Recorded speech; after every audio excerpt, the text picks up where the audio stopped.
Good morning to everybody. I am Alessandra Venturini, the holder of the Jean Monnet Chair in European Migration Studies, hosted by the University of Torino and financed by the European Commission.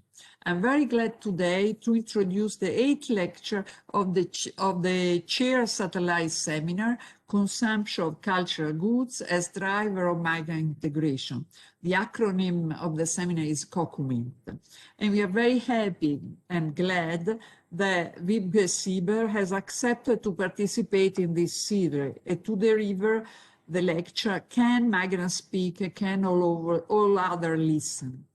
Wiebke is very well known, does not deserve an introduction, but just to refresh some of his background, she is a migration researcher at the Austrian Academy of Science in Vienna, as well as guest researcher lecturer at the European University of Viadrina in Frankfurt. Her research concentrates on migration and culture in Austria and international comparison, with her main interest in literature. However, she also worked on theater, culture policy, financing of the culture. Her other focus include literature transnational and international literature. She's a member of the executive board of the last research nectar in the field of migration study, the IMISCOE, and directed, together with Marco Martiniello, the IMISCOE Standing Committee DIV-CULT. Just to mention two of her last publications, is just with Peggy Levitt, Scale Shifting New Insight into Global Literacy Circulation in the special issue of Journal of World Literature, but she also wrote for the journal Crossing, Journal of Migration and Culture, and I think that we could not deserve any better scholar in this field for our program. Wiebke, the floor is yours. Thank you very much. Thank you very much, Alessandra, for the invitation. I'll try and put up my screen, just a minute. So, can you all see it? Is it okay? Perfect. Okay, so I thought I should start by positioning myself vis-a-vis the title of this seminar. And the seminar is called Consumption of Cultural Goods for Migrants Integration. Alessandra just mentioned that, and I think we can think of two ways of consumption of cultural goods by migrants. We can think about non-migrants producing cultural goods and migrants consuming cultural goods, or migrants producing cultural goods and non-migrants consuming cultural goods. And I'm more interested in the second than in the first, just to make that clear from the start. And the second comment on the title is the title uses the term migrants integration, and I prefer the term societal transformation. So that is a bit of a different approach to how we deal with culture, or how I deal with culture. I regard the European countries as migration societies, and that means that I regard migration as the norm rather than the exception in these countries. So since the 1950s at least, many of these countries have become migration societies, some sooner, France, Belgium, they are very early migration societies, but some later. Italy is a later case, 1990s. So, but all of these countries have changed through migration since the Second World War. And that also means that there needs to be a change of their self-definition. So we need to move beyond the idea of homogeneous national identities and cultures that was invented in the 19th century, towards a more diverse understanding of our national societies. And I brought a quotation from the special issue that was just mentioned, the introduction written by Rita Zapata-Barrero, Marco Martiniello, and myself to the special issue of the journal Crossings.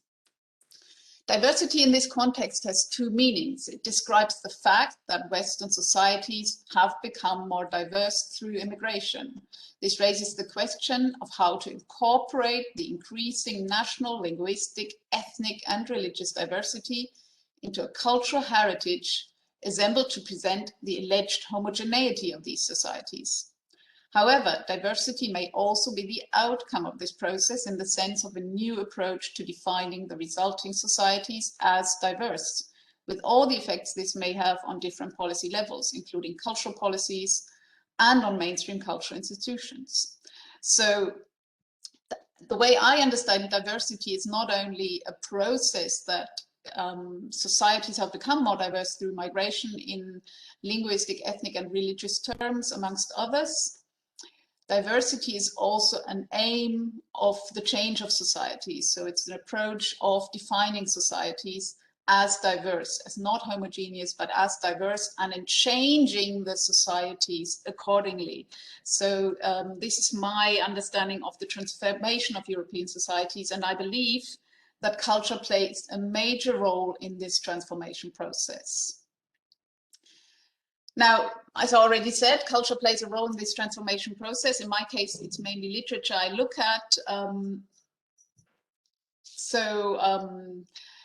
Literature is regarded here as a cultural work that transforms societies. The same is true for films or for music written by migrants and their descendants. This is my understanding of these cultural products. But of course,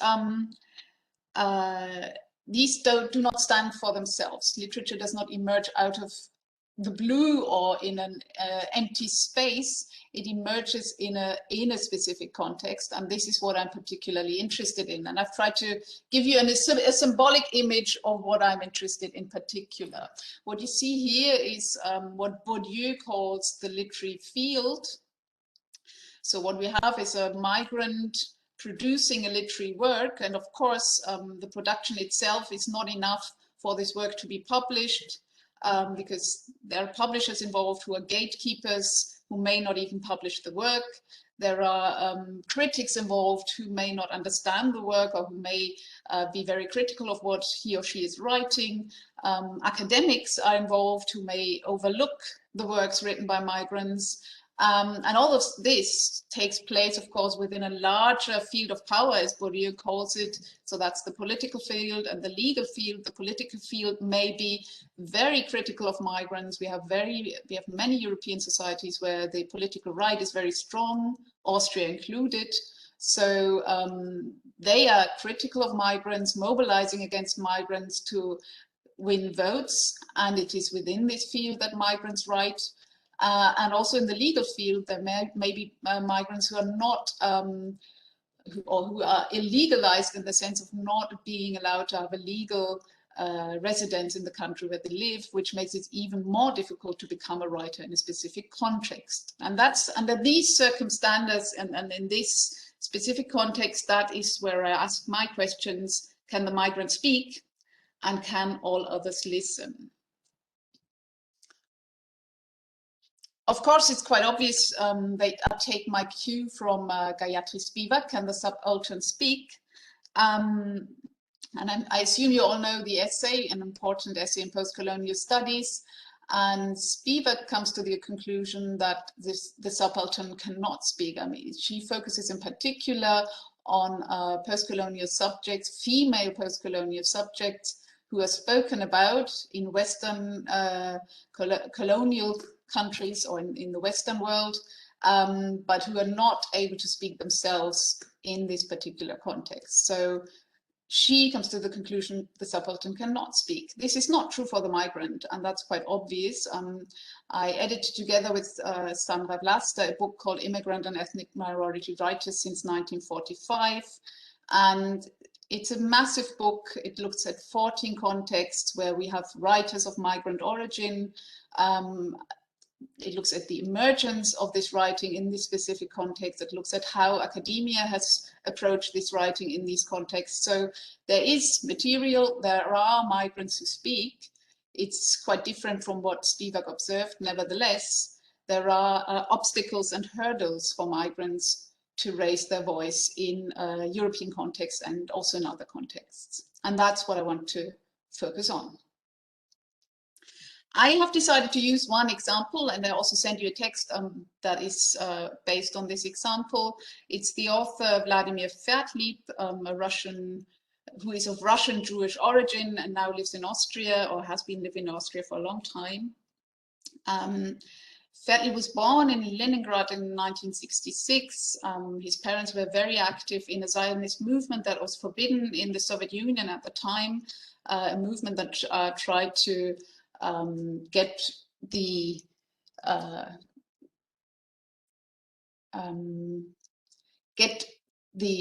forgot the term in English, a movement that tried to get people to be able to move out of the Soviet Union to Israel, which wasn't allowed at the time. So they managed to leave the Soviet Union in 1971 and move to a place near Tel Aviv.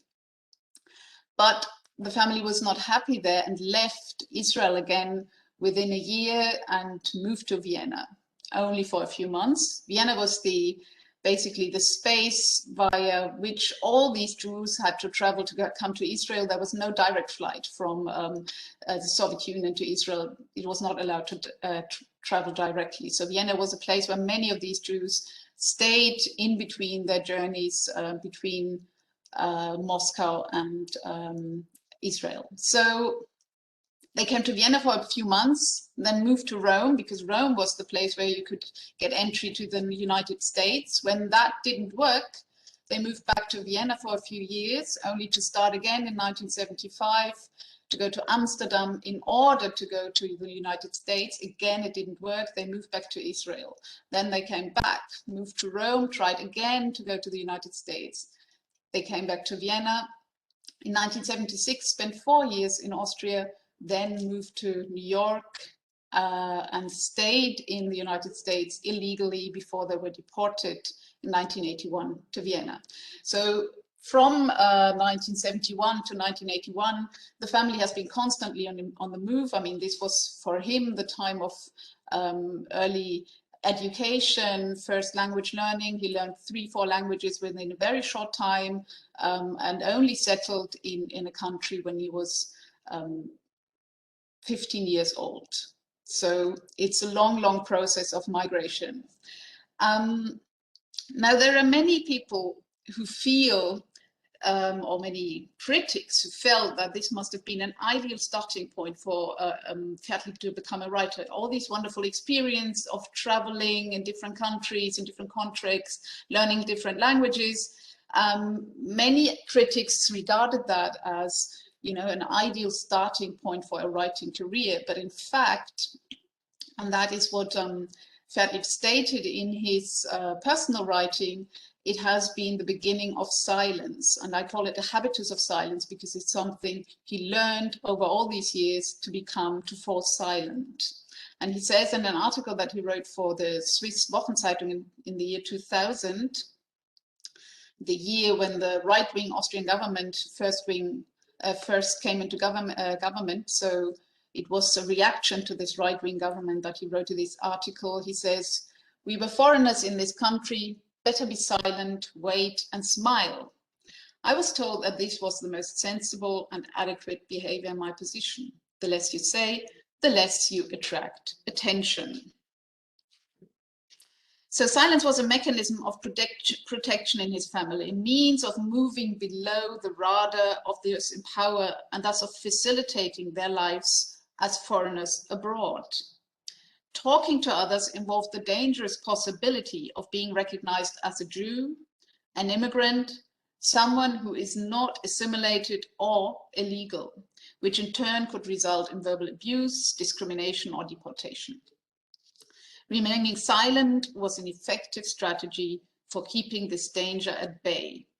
Fertl stresses how difficult it was for him to break this habitus of silence.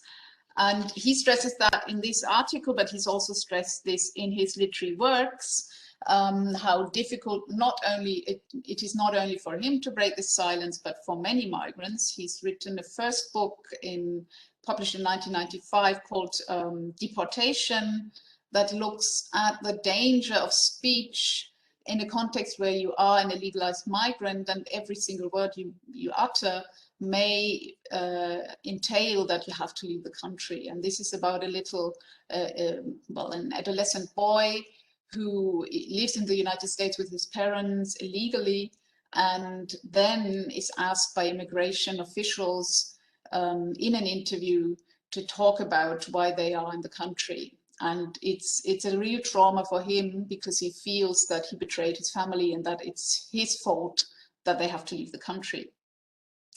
And the second book, called Transit Stations, is about a long education in silence, I would call it, because it starts with the boy in the Soviet Union, leading up to the point when he is in Vienna and finally wants to leave Vienna to go to Salzburg, and to leave this idea of migration that has held him in silence for years.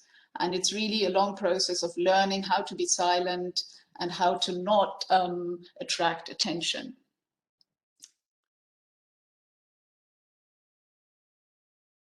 I've brought a citation from Didier Eribon, who's also looked at this idea of silence in his book La Société comme verdict, classe, identité, trajectoire. And this is also, he also analyzes the habitus of silence for different groups of people. He looks in particular at homosexuality, but also looks at other categories. And he says in this book, being homosexual, and the same is true for other inferiorized categories such as transgender, Black, Jewish, etc., means being vulnerable, being exposed to insults or aggression at any time. So there's this constant fear that somebody might insult you, might be aggressive, might want to do something to you. And this fear urges all those whose stigma is not visible to hide it. And he explains this in a lot of detail in this book. That I really recommend if you want to have a closer look at this idea of silence and shame that he also looks at in detail. So this is, of course, a big problem. If you have acquired a habitus of silence, it's very, very difficult to overcome it. It's difficult to suddenly start speaking about your experiences that you were meant to hide for ages. And additionally, of course, the trauma of having been deported from the United States was another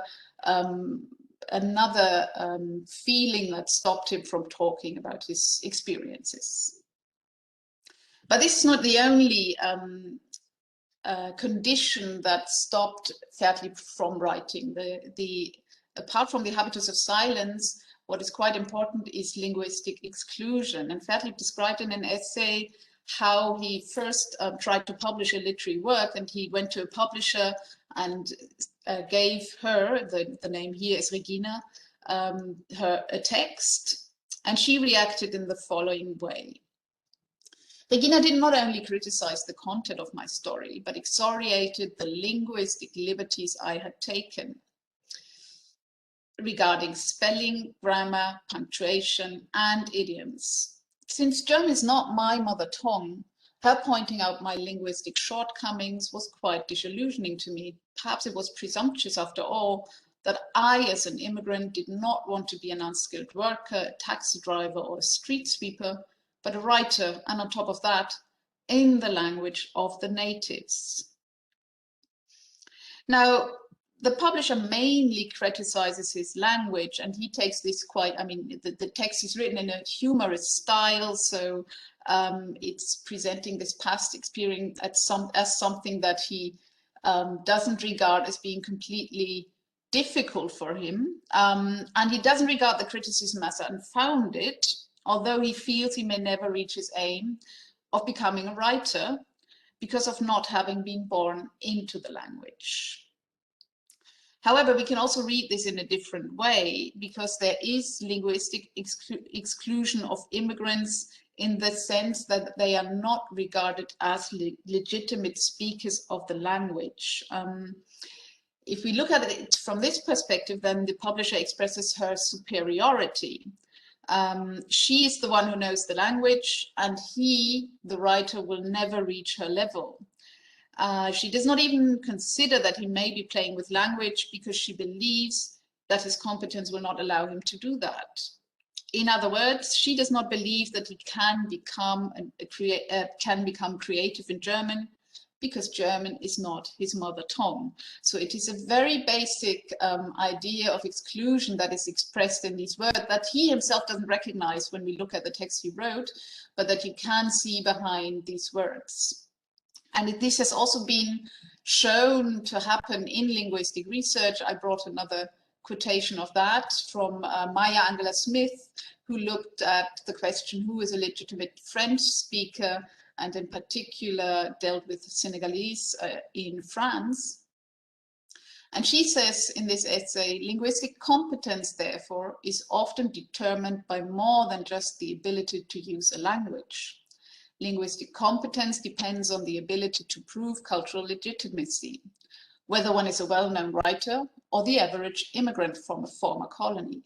This claim on legitimacy extends beyond language to include nationality, ethnicity, race, religion, and the color of one's skin. So, in fact, you may be able to speak a language perfectly, but the other person, the native speaker, or who regards himself as the native speaker, may not regard your language as perfect because of the fact that you don't have the right color of skin, that you don't have the right religion, that you don't have the right ethnicity. So what is linguistic competence is also something that has to change if we want to rethink the understanding of nationality and identity, as I already mentioned before. A third problem was that as a writer, Ferdi for a very long time regarded his own story as absolutely irrelevant, as something that doesn't need telling. So he says in an essay called Schattenbild, Mirror Image, Shadow Image, my own experiences of migration and exile seem trivial and insignificant compared to what I sometimes read in the literary works of exile writers and survivors of the Holocaust. So he had this feeling of, why should I tell my story? It's not as important as the story of those who had to leave the Third Reich in the 1930s for the United States, Mexico, wherever else. So it was his feeling that his story is not worth being told. And this was also confirmed by his listeners, and that is, of course, another problem that I already mentioned before. Many of them also considered his story irrelevant. And he said in an interview that I conducted with him in 2015, as a very young man, I did not talk about some things or suppressed them. Moreover, I was one of the very few students with migration background at university in the 1980s. And nobody wanted to hear or was able to understand the stories I had to tell, because the people were socialized in a very different way. So here he explains that many people just didn't understand what he was talking about because they just didn't have these experiences and they had never heard about these experiences.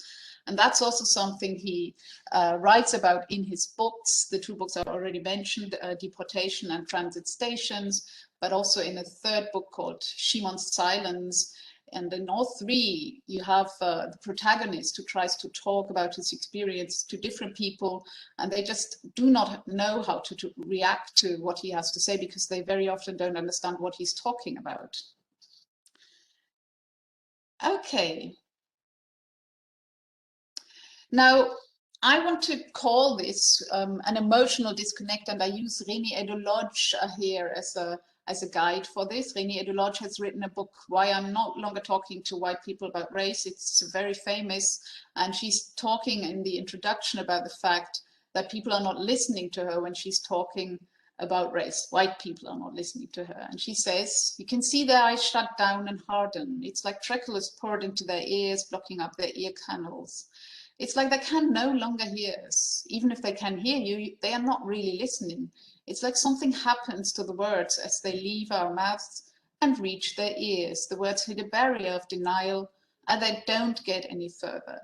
So here she describes in some detail what it means to talk to someone who doesn't understand, who doesn't want to understand, who feels it's a burden to him or her what they have to listen to. And this emotional disconnect is, of course, a central problem also for migration authors who talk about something that may be painful to the listener, and they may not really listen to the person. So of course, a central question is, how did Vertlieb overcome all this? How did he manage to become a writer after all? Because he did. And important was, of course, a very, very good social network that he started building at university. Now you see Vertlieb here in the middle, and he met in the early 1990s, or no, in the 1980s at the university through a community of Jewish university students. He met Herbert Kuhner. Herbert Kuhner is also a writer he was in exile with his family during the Nazi regime, had to flee from Austria, but he returned to Austria and started becoming a writer here. And Kuhner and Vertlieb immediately got on well, and Vertlieb says, you know, we shared the same experiences of exile, not the same, but similar experiences of exile. And Kuhner then introduced him to Konstantin Kaiser, and Kaiser was really the most important person for Vertlieb becoming a writer in many different ways. And I want to say a few words about that. Kaiser has been very important in terms of linguistic support, because what Vertlieb once said, he called him an empathic critic. So Vertlieb sent him many of his stories, and Kaiser corrected them all, gave him advice in linguistic terms. That means he did not, like the publisher I mentioned early on, feel I'm superior to you, so I speak German and you cannot speak German, but he felt I can give you advice on how to work on your style, so that what you want to express is even expressed more clearly to an audience you want to reach. So that's what he calls an empathic critic. And I think that has been very important to Vertlieb for becoming a writer. Kaiser also gave him literary support, and that's another important thing. When Vertlieb published his first story, Kaiser realized that his story was very close to the existing tradition of exile writing. So Kaiser is a specialist in Austrian exile writing. He's published a lot of the work that was lost for a long time. So he's republished it to make people aware of the existing tradition of exile writing in Austria since the 1980s. So he, as an expert, realized very quickly that Vertlieb's writing is close to what these people were doing. And Vertlieb started reading exile writing, and many of the things, of the ideas expressed in exile writing, you can find them again in Vertlieb's work. He used a lot of these ideas for his own writing. And he realized himself that exile is an existential experience of the 20th century, that his experience is not something that is strange, but that has existed for a long time, and that his experience can be ideally put in words that have already been used before and in structures that have already been used before. So his way towards publication was really supported a lot by Konstantin Kaiser and his linguistic and literary support in the process. However, and that's quite an interesting point I found in my research, is the reception. When we look at the reception of Vertlieb's work, what we see is what I call the emotional disconnect. That is, the critics do not really listen to what Vertlieb has to say. And I should mention here that Vertlieb is one of the first migrant writers in Austria to become known in Austria. So that was in the early 1990s, when migrant writing only began to emerge. He was one of the first writers to publish his work. And what we see when we look at the criticism in newspapers and journals is that the critics didn't know anything about migration at the time. They just didn't understand what he was talking about.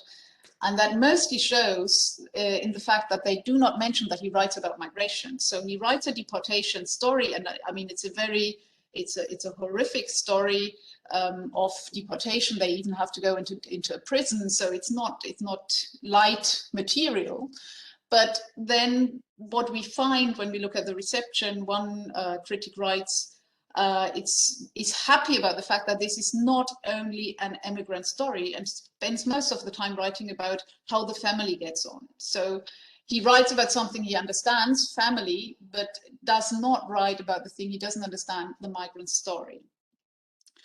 And another critic I want to mention here is Klaus Kasperger. He questions the authenticity of the deportation story. So he says there are moments where this young boy, this adolescent is authentic, but the whole deportation story is not authentic. And it's quite interesting because I wonder, how does the critic know what an authentic deportation story is? I suppose this is more an emotional disconnect than it says anything about what Klaus Kasperger knew at the time about deportation. So this emotional disconnect also has some criticism, and it takes years before somebody realizes that Vertlieb's writing is about migration. It's not only a personal story, it's not only about one person having a long life of migration, but it's about many people living in Austria who may have similar stories or similar experiences, and it's something that has to do with Austrian society.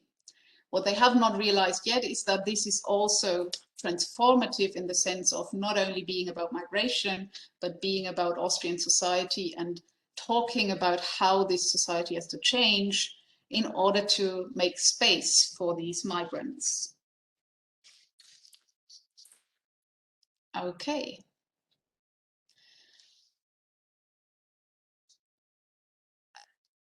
Just to say a few words about writing as a means of social transformation. I mean, I send you this essay where I write a lot about this idea of what is happening in the different literary works.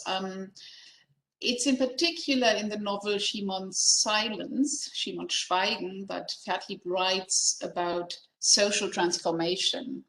And this novel has several levels. It's basically written by an established writer, or the narrator is an established writer who is Jewish and is from Austria and goes on a reading tour in Israel and spends a lot of time having to explain to people why he does not live in Israel, which is one part of the story.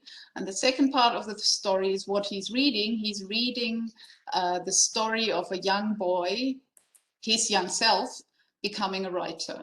So it's basically a portrait of the artist as a young man, and a writer telling the story of himself becoming a writer.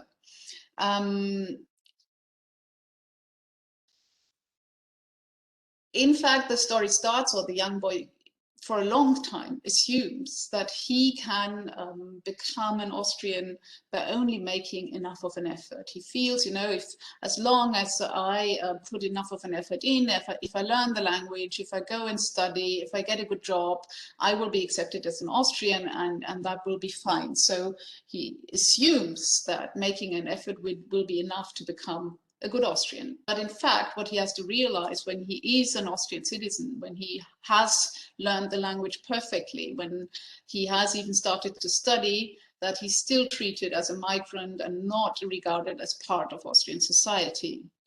So it's this moment where he realizes there is no way that I can become an Austrian if Austrian society doesn't change. And this is the moment when he starts to write, and he says in the text, I no longer want to remain silent and smile and play the good foreigner and Jew. So this is also referring back to what I said earlier. I learned to remain silent. I no longer want to remain silent and smile and play the good foreigner and Jew. So he starts thinking about how to deal with this experience of not being accepted, and begins by writing texts, and says at some stage what he needs to do is not to sort of revenge. What he needs to do is write texts that will change society in order to become part of this society. So he says in one instant, one day everything will be different, one day a new generation will grow up, and I will also arrive in this country. So arriving in this country is not about him making an effort, which is of course part of it, but it's also about the Austrian society changing to such an extent that he can be accepted as an Austrian as well. And of course, it's no coincidence that most of this plays in Israel. This is another part of the discussion, of course, because he, as a Jew, is often told, well, why don't you live in Israel? This is your natural home country. And he has to deal with the fact of saying, this is not my natural home country, I want to live in Austria and I want this to be my natural home country. Okay, to conclude, this is only one example of many, many examples of writers who try to raise their voice in the context where they live, migrant writers in the context where they live. And the examples are not all the same. So this is a very specific example of a writer who is the first writer in a specific context to raise his voice. Every new author I looked at has new obstacles to face. So for Vertlieb, I mentioned this linguistic problem that he was not accepted as a German-speaking writer.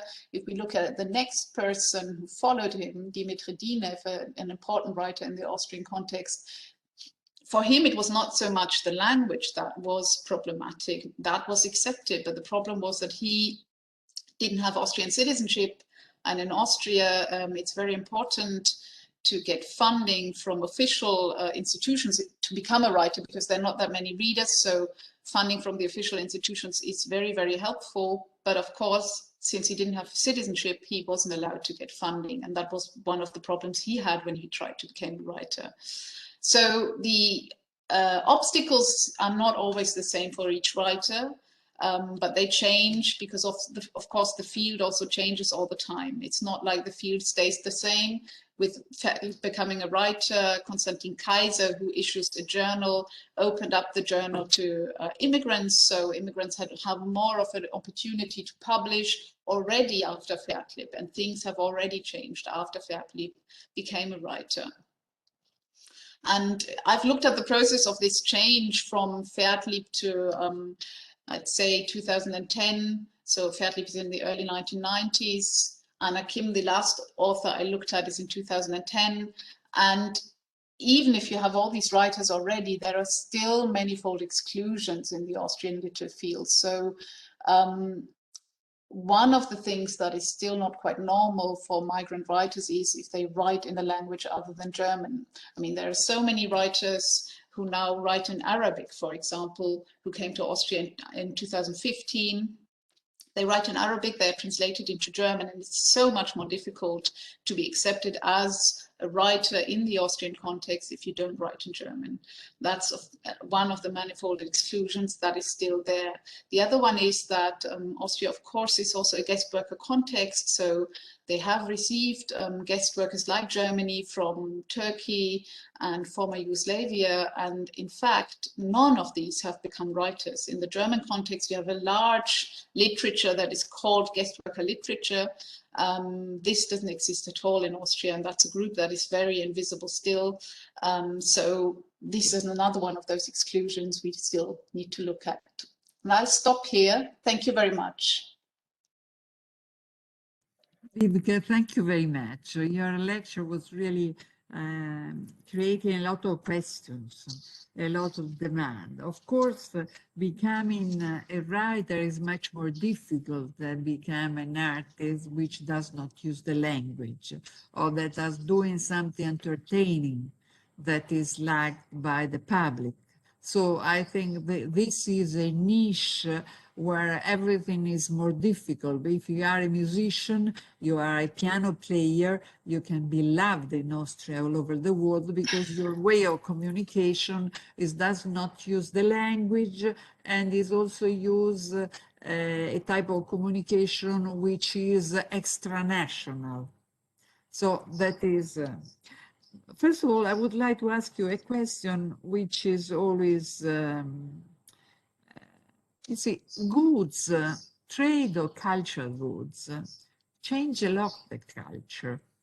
For instance, I worked on the imports of cultural goods, as, let us say, in Morocco, they import a lot of cultural goods from Spain, and people migrate to Spain because the cultural distance becomes closer and the cost of migration is reduced and people move. So there are many ways, not on migration, that change the diversity of culture. An American now is coming to Europe, he found much more American way of living. So I think that you, migrant alone, has not the same strength as than a multinational, which is importing a lot of goods. So pretending to change the habit to be listen is something above. You are not Hercules.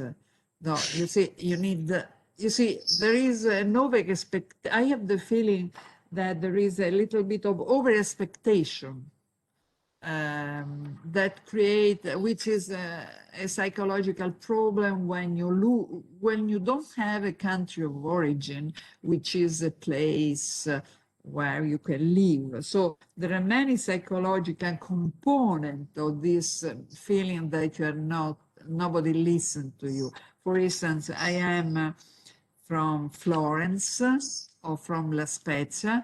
I live in Torino. Nobody listened to me.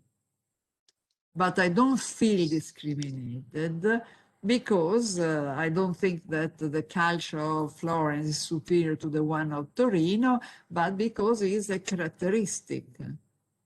So I have two dimensions that I always am not at ease in this subject, which is other things can have more effect on the culture openness, on the openness of the culture of a destination country. If you are alone, you're not Hercules, you cannot move. And the second one is that that you want to be at the center of the attention, exactly because in the case that you report, you abandon a country, you have been persecuted. It's like for refugees, this type of attitude. On the other hand, I am a little bit confused because you know the work of Jacobs in New York. That is a fantastic work because she's shown that the diversity of people in New York make New York a center of innovation. Because after the Second World War, all the migrants, all the refugees went to New York and they were the best, but they did not expecting from the American society any inclusion because they felt that they were very strong. They were clever, they were persecuted, and they went there, they brought all the human capital, the willingness to succeed, and they create in New York the Center for Innovation. And in fact, the innovation in New York in this period went up. So that from this type of experience, there is the result that diversity is good for innovation. Diversity is good for innovation. So see, this is the example that all the research is saying diversity is good because you bring innovation. But all these people there, they were not expecting a recognition. Probably also because they were working in a different field. They were not writer. So they were working in technological field. And in this, the language is not relevant. The mathematics probably more relevant. The willingness to achieve result was more relevant. Other type of characteristics. And they were buying their future there exactly because they were not looking for any type of recognition integration different from the one in innovation. So they were strong enough. I always say to my students that they were like Steve Jacobs. You see, this type of people that had inside this willingness to do. And they were not caring about the society. They felt diverse. They felt diverse. And this diversity was their talent. They felt better. So I think that this do we listen is part of what they are searching. Because, for instance, in Torino, I am very at ease by the way that they listen to me. The one in New York as well. And probably it depends also on your specialty. So I would like your reaction on this. You see, I'm not a psychologist. No, I'm not a psychologist. I'm an economist. I measure success into many other dimensions. No, and I understand that for a writer, if you're unable to publish your dimension, you can be the best. You can be convinced that you are the best, but if you're unable to publish, so it's a problem of self-esteem, which is not recognized. While in New York, there are fundamental engineer, mathematicians, scientists, physicists, medical doctor, and so on. So their success was tangible, but anyhow, they were not looking for any success or recognition. Yeah, but I think, I mean, my paper is more, can you hear me? Yes? Yes, sure. Okay. What I'm talking about is discrimination, in the sense that these people don't have the same chances, the same opportunities to become writers as others. So they are regarded as not being able to do the same thing. They are regarded as not being able to contribute to society. I think that is the important point here. So it's not, it's a society that is closed to these migrants who want to contribute but are regarded as not being able to. So it's a very different background. I mean, I cannot judge New York in the 1950s, but I know that in the United States you have similar phases of exclusion of writers. I mean, they write, but they do not necessarily become important, neither at the particular point when they write, nor in literary history. And I think that's another problem.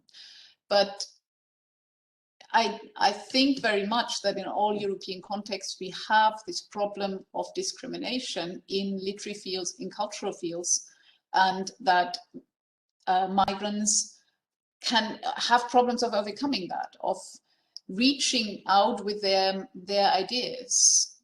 And I find that a very important point. I mean, it's not like, you know, I write a book and just want to be accepted as a writer. I want to be accepted as a member of a community that, as a community, excludes me, regards me as not being part. And that is the process that is going on. Yeah, you don't have the microphone on. On the other hand, I think that is a little bit naive, considering that publishing is a neoclassical market. If you are clever, you will be successful. There is the organization, the marketing, you see, is a business. It's not the easiest phase in your life is when you are at school. That probably if you do a good homework, you have the best homework, you have the best grade. When you are in life, you are not the hard skill that make your success, but the connection, if you know somebody in the printing edition, if you are in connection with the critics that value your work. But this is something which is discriminating also against the native writer, not because you are foreigner. So it's a field in which is much more difficult than engineer, for instance, engineering. Because well, I mean, I should say that Fertli, he studied economics, and he became a banker. That was his first job. And he said also in his autobiographical writings, one of the problems he had was he wanted to have a stable job after all this instability. The idea of having a stable job and something that earns you a bit of money rather than being poor, which he experienced quite a lot, was really, really something he wanted. But then at the same time, he felt that writing was more important to him than anything he did in economics. So he became a writer.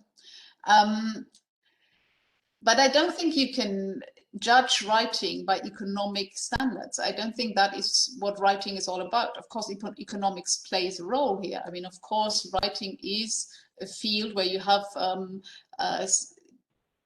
strategies, or strategy is probably the wrong word, but you have gatekeepers, you have people who get you into writing or don't get you into writing. You have also natives who are excluded because they are regarded as not speaking the right language. I agree.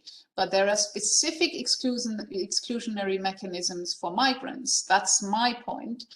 because of the fact that they are not regarded as part of the community.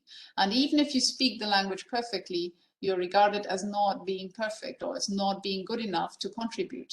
So I think that is discrimination, that really is discrimination against migrants, rather than just the normal discrimination that we have in all cultural fields. Absolutely. Yes, you're absolutely right. I think it is the most difficult field, this one. But I think that there is always a business inside. So there is not a neoclassical market where you are the best. There is not, but there is a business. So somebody in the business should you should know the right editor. You see, also in the academic life, we know that if you are in the good school, it is much easier to publish and so on and so forth. So it's a field which is very, very complex, I would say, more difficult than other fields where there are less filter in the publication. Because you send your book, somebody has to read, it should be a subject that is trendy, so people buy. You should find an editor which is passionate of this book, that is moving on the right step. So there will be discrimination for sure. It is, however, a very difficult thing. So, but there is Andrea Ricci, who is the tutor of the chair, that has a question, as is also a person of the audience. Let us speak first, Andrea. Good morning to everybody. Thank you, Professor, for your presentation. And I wanted to ask you a little question as a passionate of literature and as a researcher also. I would like to know if also following the reasoning of Professor Venturini, if there is some kind of new form of literary expression, somebody intertwining different kind of literature or expressive arts and so on, that can interrelate more foreigners, for example, or immigrants with the world of literature or of editing, because Professor Venturini said that publishing is difficult also for Italian people or for national people. But I would like to know if it's already exists in some form of mixing between literature and some other forms of art that can be more attuned to immigrant background also. Thank you. Difficult to say. I mean, there are many. The form of mixing is regarded as the most important form in literary writing by migrants. So there is, I mean, if you look at the German-speaking field that I know best, there is, for example, a lot of mixing of languages. Playing around with the different languages that the authors speak is a very typical thing in the writing of migrants. Some of them also write in one language and then translate and play with that. So there is a lot of that. I have looked at two writers who play a lot with painting.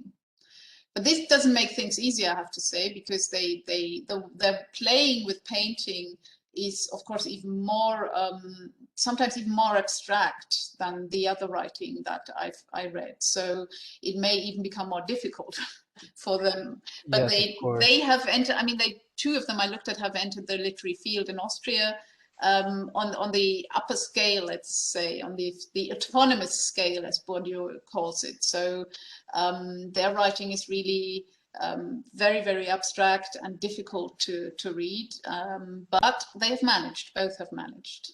Okay, thank you. I don't know whether that was what you wanted. I'm not quite sure whether I answered your question there. Yeah, you did. Thank you. There is a question of Gael Schrott. I ask Elena to open the microphone. Hello. Hello, Gael. Yes, hello, and thank you very much for this presentation. It was very good and very interesting.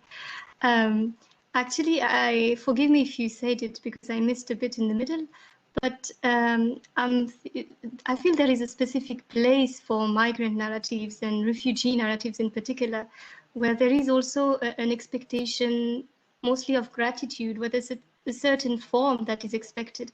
Are you also, do you have any remarks regarding this, or are you working on this? Thank you, Gail, and welcome to the lecture. Good to see you. There is, of course, I mean, there is a certain expectation what migrants have to write. And I have looked at this one author, Anna Kim is her name. She's of Asian origin. She's from South Korea. She left South Korea when she was 2 years old, so she doesn't even know Korean very well. But she says, you know, all her writing has been against this expectation that she has to write about being a migrant, that she has to write being about from South Korea, and that she has to use her second language, Korean, as something that she uses as a creative tool. So she really always tried to go against all these demands that are made on migrant writing, as you're saying. There is a strong focus on that. Only the last book she published, she looked at the North Korea-South Korea conflict.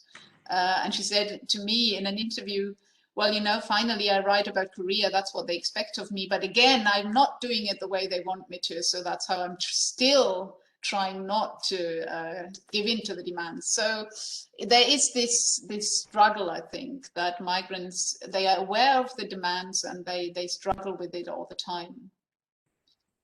Yes, I think the Korean song has made a boom. So I think that publishers are following the mood of the readers. So especially big publisher.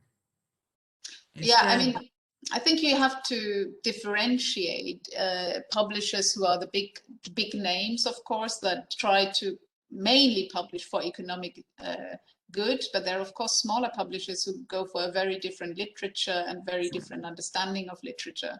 So, I mean, of course, all of them have to make money to some extent, but nevertheless, there is an interest among small publishers to go against the global trends and publish things that are not regarded as being, you know, what is fashionable.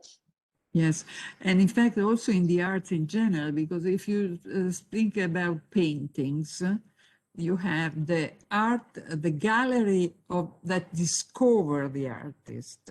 In general, poor, they support the artist and so on, and the gallery for the market.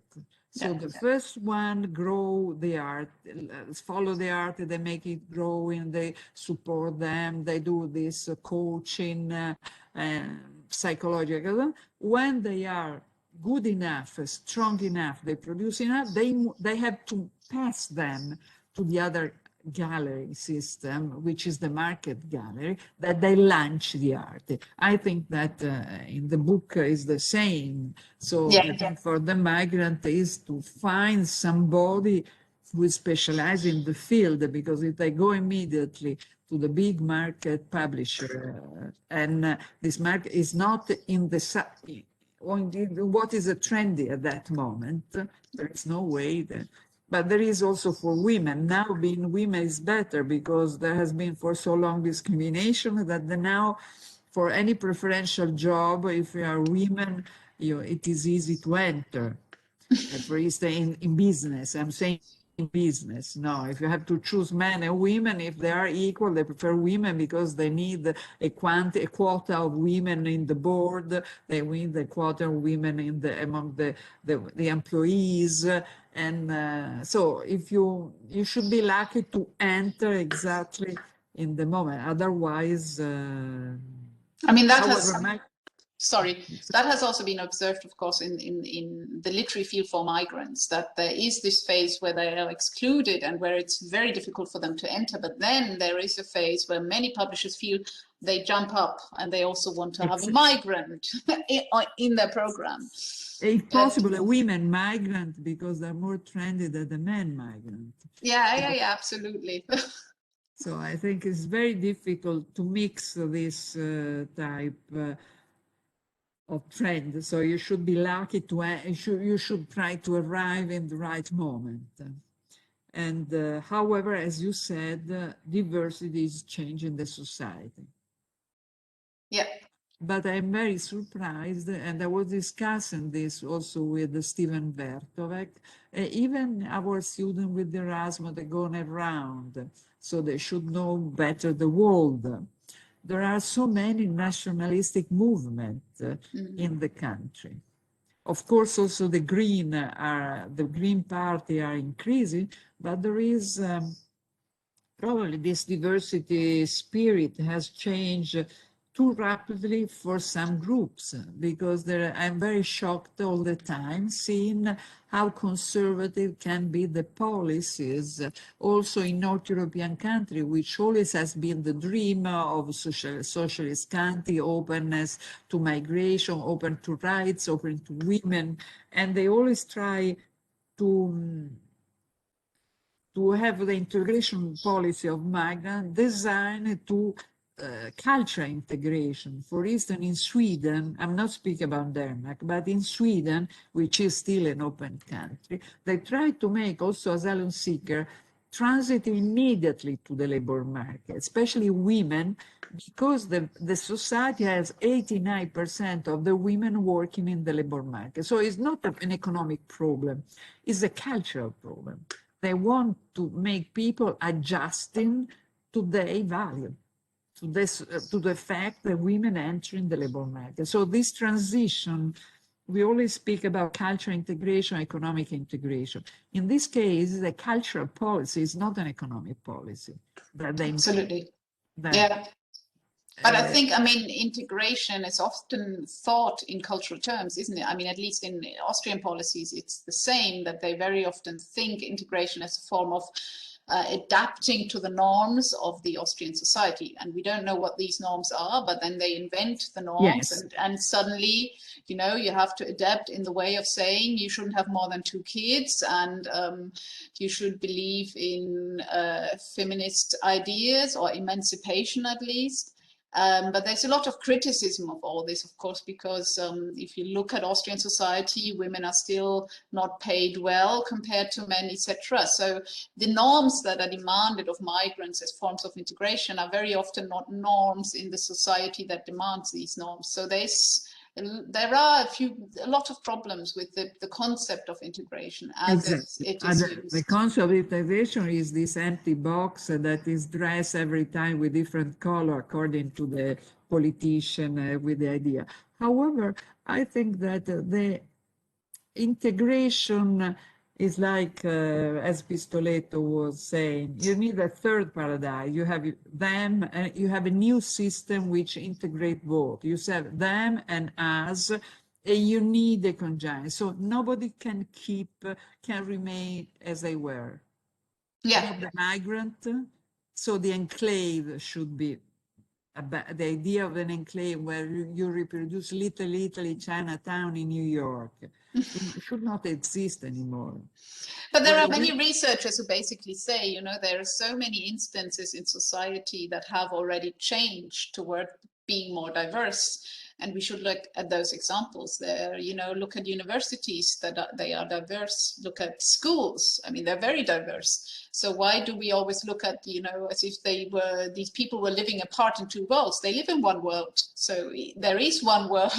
We should just look at how this world is kind of evolving, emerging, what it looks like, rather than always thinking of the 2 groups as being separate. They are not.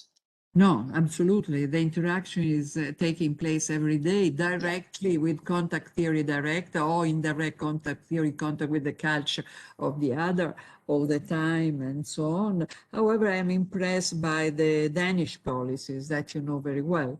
And the idea of fighting the enclave that has been created, especially with the second generation, remain stuck in the model of the family, is just like Little Italy. But Little Italy dismantled Chinatown, they dismantled in New York because the second generation didn't want to remain in the past.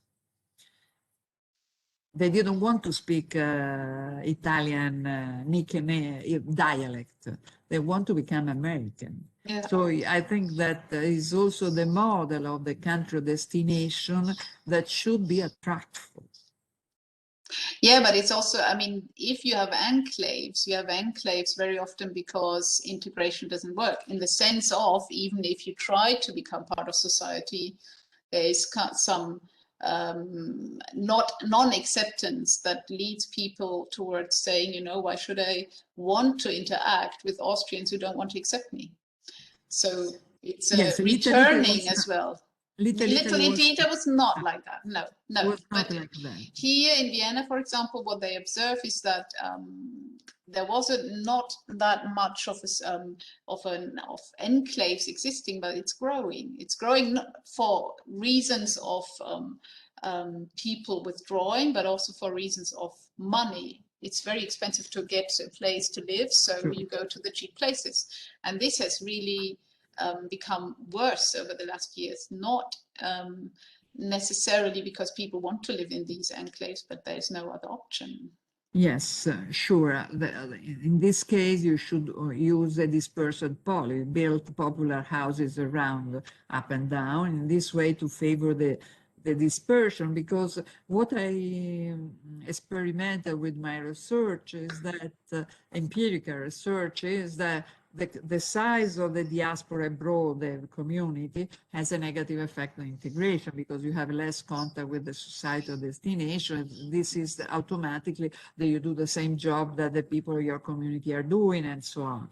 But this is negative effect is important only for the community which are linguistically far from the native one, not for the Romanian. The Romanian has the largest community, but they don't care of being alone. They want to become Italian because they feel Italian, and they complain because the public administration is not working, and they will be the future Italian. While instead, for the community for which is more difficult because the language is difficult, the religion is difficult, and so on, the size of the community is playing a negative role into the integration because they become more isolated, and the enclave story, literature, that economists don't use this word, but is becoming dominant.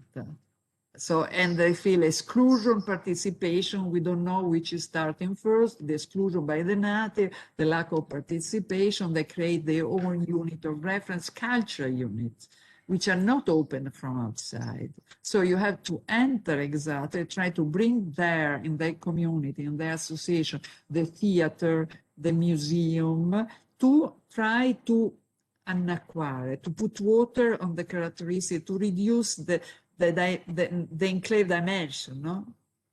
And this is part of the integration policy, which are the challenge for the future. Use culture, not only school education, this type. Culture and sports, which are the. So I don't know if Andrea has another question. Otherwise, we thank very much Wiebke for all the time she devoted to us. Thank you very much. And thank you very much for the invitation. No, it's a pleasure. We will send you the video next week. Thank you. Okay. Bye-bye. Thank you very much. Bye. Thank you.